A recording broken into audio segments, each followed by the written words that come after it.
Government থেকে আমার report change করে দেওয়া হয়। তারপরে জেল থেকে আসার পরে দেখা যাচ্ছে ফ্লোরে থাকতে থাকতে এরকম একটা অবস্থা, আমার ব্যাকবোন একদম স্ট্রেট হয়ে গিয়েছে।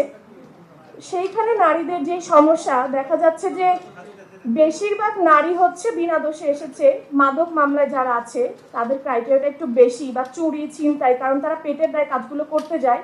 তো যখন তারা এই যে পুলিশের হাতে ধরা পড়ে, তাদের যে চক্রের যে গ্যাং বা লিডার আছে তারা তাদেরকে কোনোভাবে সাপোর্ট করে না, তারা সাফার করেই যাচ্ছে এট আ টাইম তাদের ফ্যামিলিও তাদেরকে মানে ছেড়ে দেয়। তো তারা খুবই সাফারিংসের, খাবারের যে অবস্থাটা মানে একটা মিনিমাম যে পুষ্টিগুণ থাকা উচিত সেই জিনিসটা তারা কোনোভাবেই পায় না।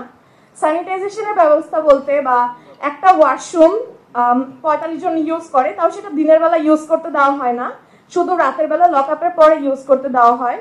আর নয়তো একটা মানে 3টা ওয়াশরুম আছে, এইরকম অবস্থা মানে এই পুরো 6 থেকে 500 আসামি সেই ওয়াশরুমটা সারাদিন ইউজ করতে হয়, রুমের ওয়াশরুম ইউজ করতে দেওয়া হয় না। 40 থেকে 50 জন এট এ টাইম এরকম একটা হাউসের মতো থাকে, সেখানে গোসল করে। ওইটা এক্সেসিভ নোংরা, মেয়েরা হচ্ছে প্যাড ইউজ করতেছে, সেই প্যাডটা ওইখানে ফালায় রাখতেছে একদম ওপেন প্লেসে।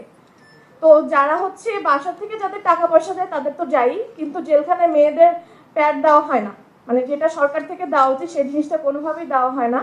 স্যানিটারি কোনো ধরনের তাদের হেলথ ইস্যু দেখা হয় না। মেডিকেলে যদি মানে খুব একদম এক্সেসিভ, যারা খুব বেশি ইমার্জেন্সি তাদেরকে মেডিকেলে নেওয়া হয়, তাও একটা প্রবলেম বলার 6 মাস পরে। তো সেই জায়গাটা থেকে দাঁড়িয়ে আমার খুবই ইচ্ছা যে আমি এই জিনিসগুলো নিয়ে কাজ করব। তাদের যে মানে খাবারের মাছের পিসটা জাস্ট এই যে এতটুকু থাকে, যার পুরোটা থাকে জাস্ট এতটুকু। তো এই জিনিসটা দিয়ে একটা মানুষের সারাদিনের যে পুষ্টি সেই জিনিসটা আসলে কিভাবে পরিপূর্ণ হয়।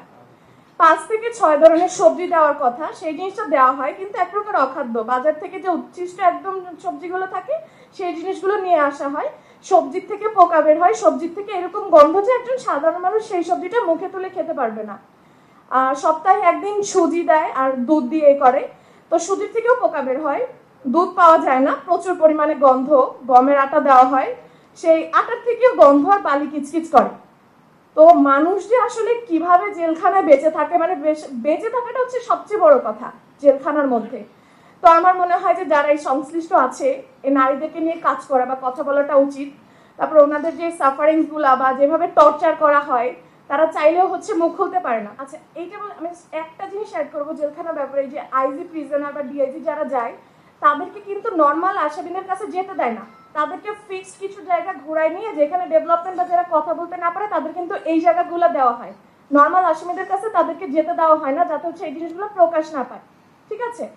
তো এই যে যে আমরা মানে ডিজিটাল নিরাপত্তা আইন নিয়ে বারবার কথা হয়েছে, আমরা এটা চেঞ্জ করতে চাইছি, বাতিল চাইছি, কিছুই হচ্ছে না, বারবার বলা হচ্ছে।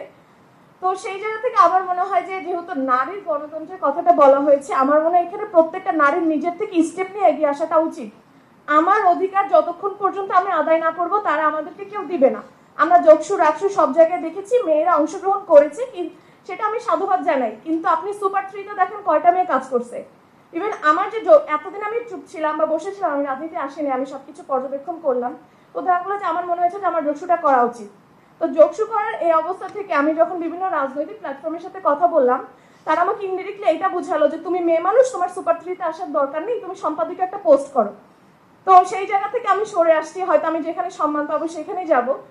আর মেয়েদেরকে ব্যানার ধরার সময় বা যখন স্পিচ দিতে হবে, হাইলাইটেড করার সময় মেয়েরা সবসময় আগে, কিন্তু যখন ক্ষমতা দিতে হবে, পদ দিতে হবে, তারপর হচ্ছে ল ইমপ্লিমেন্টেশন বা হচ্ছে পলিসি মেকিং এর বেলায়, তখন তোমরা আস্তে করে সাইডে চেপে যাও।